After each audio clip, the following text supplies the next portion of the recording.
Hey friends, welcome back to the YouTube channel. Today I just wanted to talk, I wanted to vent, I wanted to talk to a platform, talk to a community that is not my TikTok. Mainly because you just know I'm like not a concise person and I just feel like I have a lot to say, and I feel like when I try and film a TikTok I can't get it down to like a minute where people like want to keep watching what I'm saying. I don't really know if people choose to watch the YouTube videos in length, but at least the thoughts are out there. It is November 7th. I have been really struggling with the news of the election. It's been very, very difficult for me to accept, to fully wrap my head around. I'm so shocked, genuinely shocked. Like, obviously scrolling TikTok, you know, it is your For You page, but I really thought that the Harris campaign just had a lot more oomph behind it. Like, I really was like, this is gonna be a landslide in the Harris direction. That was like my optimism, but like I was at least expecting her to win the electoral votes. I was expecting her to win the popular vote. And I was like, maybe Trump can win in the electoral vote, kind of like what he did in 2016. But I really wasn't expecting this outcome. And I'm just so caught off guard, and I'm blindsided, and I'm sad. I'm sad for so many demographics of people. It's crazy when you get like that full body crying sob. I have not had too many experiences of that in life, but finding out these results did give me that like body reaction, and it hasn't been good. I am a white woman in a blue state. I live in Colorado. I live with my parents. I've been wanting to move out. So I'm like, where do I go? Like right now, I was talking about it with my therapist, right now this does seem like the safest place for me to be. Just like not like I'm straight passing enough, like I'm a white woman, so like I'm definitely not, you know, the most harmed demographic in this scenario. But I have social anxiety, I'm autistic. It just, honestly, the thought of going, it just kind of makes me almost like agoraphobic. I think I'm gonna really struggle going out in cities under a Trump presidency without just feeling like at any moment someone could just, you know, the United States is a scary place, truthfully. Like, I'm just having a lot of anxiety about it, and I thought about moving back to Kansas. I don't think I'm gonna do that now. But yeah, I don't know where I'm gonna move. Like, do I move to another blue state? Do I try and leave the country? My thoughts on leaving the country, if this is your first video of mine, I've done quite a fair amount of traveling in the last 2 years. That's why I moved back home, is so I could save money to travel. I do budget travel, like it is more accessible. Like, I do volunteer experiences, so I don't have to pay for accommodation, and I sleep in like cheap places and stay with friends. And but I've spent a lot of time in Europe, and I've spent a lot of time in several different countries, and I love it. Like, I would love to move over there at some point in my life. It's always been a goal, truthfully. I love the walkability of cities. I love the quality of food, the work-life balance. There's a lot of things. Universal healthcare. I mean, I've never gotten to experience the privilege of that, but like, I like the idea of it. So there's a lot of things that I like about Europe that I wouldn't just go there just because I don't like my own country. I've thought about it anyways, just because I feel like the quality of life is better. But there are issues and things that I struggle with in that would be such a hard decision, especially if the decision was coming from, like, I feel like I need to leave our own country just because of the political situation.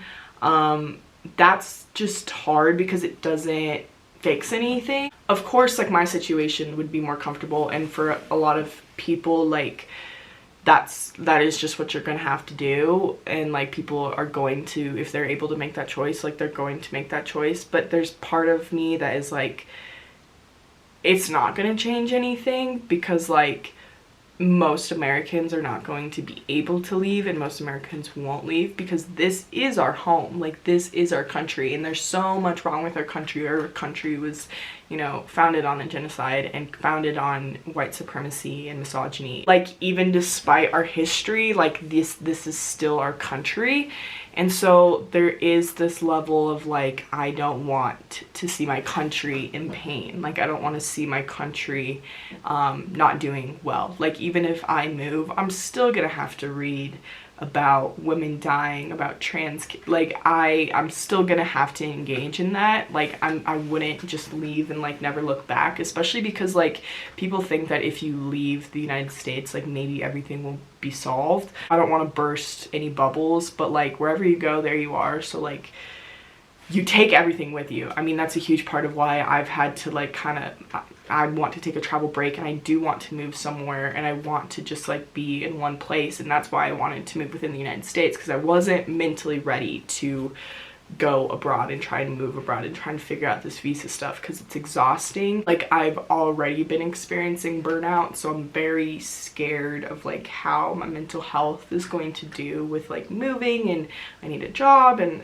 there's a lot of factors at play. I feel like when people talk about moving, they talk about Europe or like Canada. I don't know too much about Canada, if we're being honest. But Europe, like if the US just elected Donald Trump, right-wing fascism is going to be more normalized throughout the entire world. We are like a big, powerful country, and like a lot of countries follow suit. I have European friends. Like, there are right-wing groups that are, you know, popping up all over. Like, it's really not just a US problem, but like in other countries, like they might have universal healthcare, walkable cities, better food, you know, all that stuff. So it's like, if we're all, I don't know, it's all just like preference. And I think I'm just like having a hard time with wanting to like move abroad solely because of this. And again, I'm a white woman.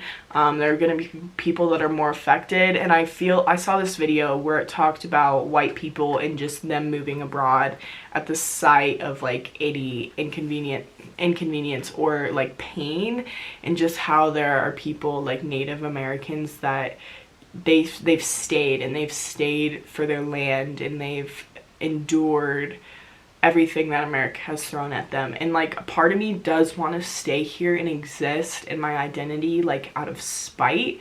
It's scary, but I also think that like we can't just like roll over and let them win. Like, obviously, like, not overthrow the Capitol type, not let them win, but like, can't just all go into hiding. And like, you know, I'm gonna take like a week to just kind of sit in this, and then, you know, I want to do what I can to make sure I'm still supporting the people that I need to support, and trying to just like put one foot in front of the other day by day, just keep living. You know, there's so many people that are gonna be affected by this, and it makes me deeply, deeply upset. You know, on a personal level, you know, trying to grasp like, oh, my life might look different. And that's the thing, is like, I hope I'm wrong, and I hope bad things don't happen. But I also, like, I want to live a great life. Like, I want there to be joys in my day. I want to fall in love and get married, and I am queer, I am a lesbian, like, but I don't have a girlfriend, so I can't just go elope right now. But I really hope that I still have those opportunities.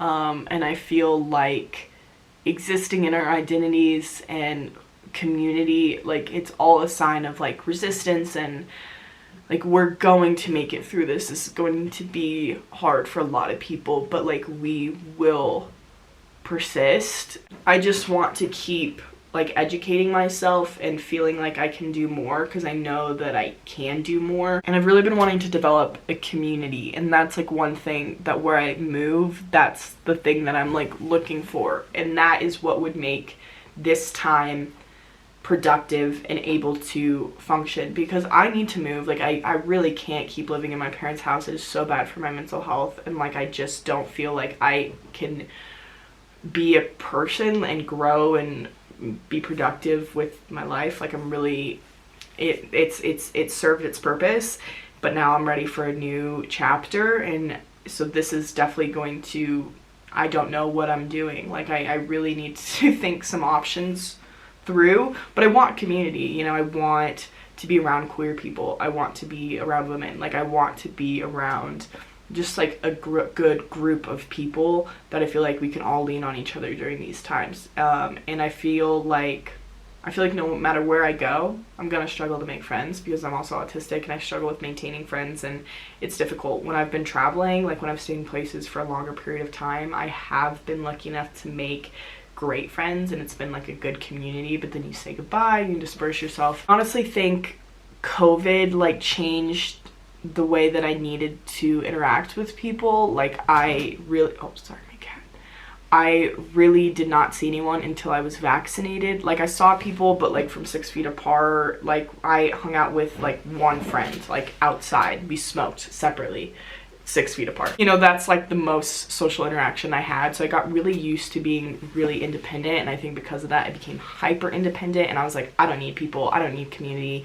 And now I've realized within the last year, I'm like, no, I actually really do need community. And now I feel like I really need it now, and I really wish I was more a part of it. It's also scary to potentially not have TikTok. I've deleted TikTok for like 6 months at the start of this year, and that was amazing for my mental health, but TikTok has also been a really amazing community platform, just because like when I first started out, I was like posting about like autism realizations, and I was connecting with a lot of autistic people, and I met one of my best friends through that.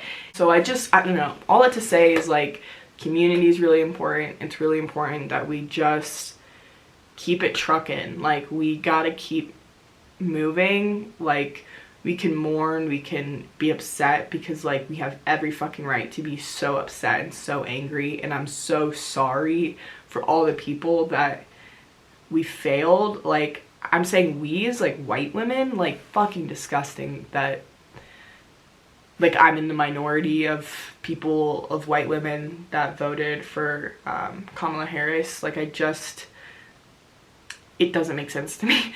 Like it's so concerning. Hoping it's just like not as bad. I think there's maybe some big purchases. Like I need a new laptop. Like maybe I should buy that before. I also like don't have the money to move abroad. Someone said you have to have like 10K or something. I definitely don't have 10K. So I'm so at a loss, and I don't have a job, and I live with my parents. So like, fuck if I know what I'm doing. Fuck if I know what I'm doing. But I'm trying to have faith that I always figure it out. We always figure it out.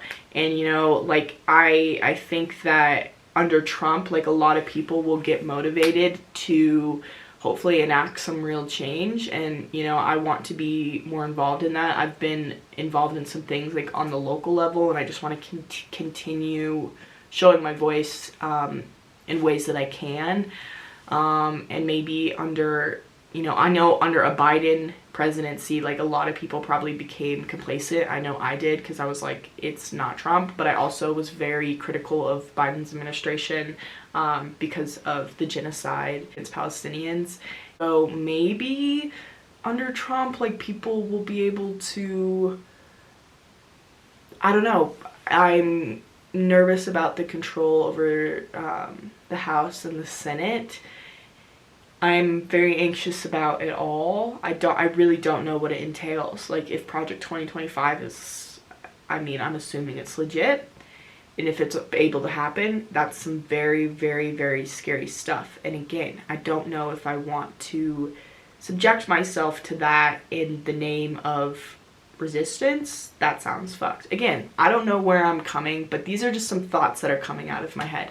And it might all sound like privileged white people shit, but I'm like, what am I doing with my life? And like, what does the future actually look like for me? I didn't really want children to begin with. I won't be having children. Definitely not in this country. If I'm still convinced that I'm gonna meet a European girl and I'm gonna live over there eventually at some point, but not because I want, like, I have my manifestation powers, and I just know that the European wife, she exists.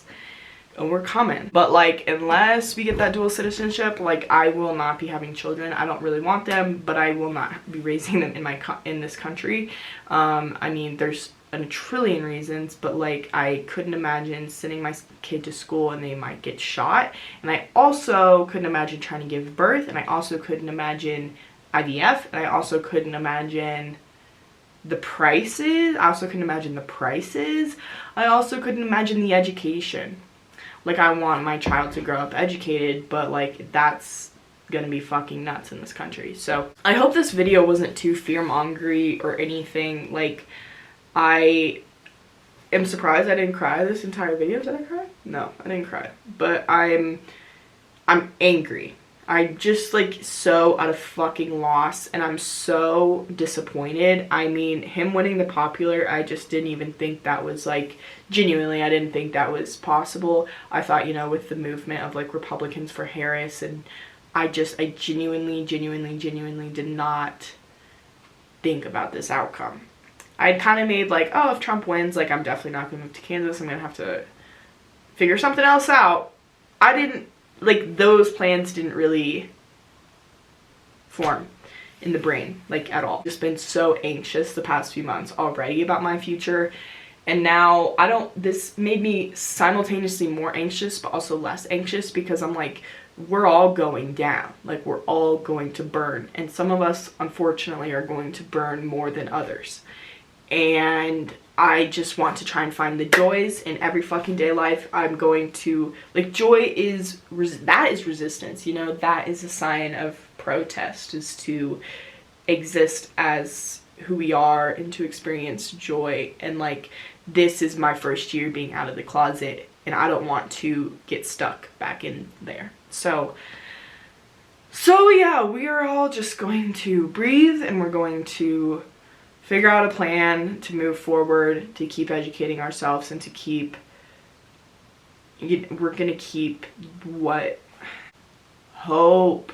Oh, it's hard to even have hope, because I thought I was having too much hope about Harris winning, and but she gave me hope for our future, and just to have it stripped away in the most backstabbing, blindsiding way possible to a candidate that genuinely I have no idea how the average person looks at them and just is like, yep, that's who's getting my vote. I don't even want to talk about the economy.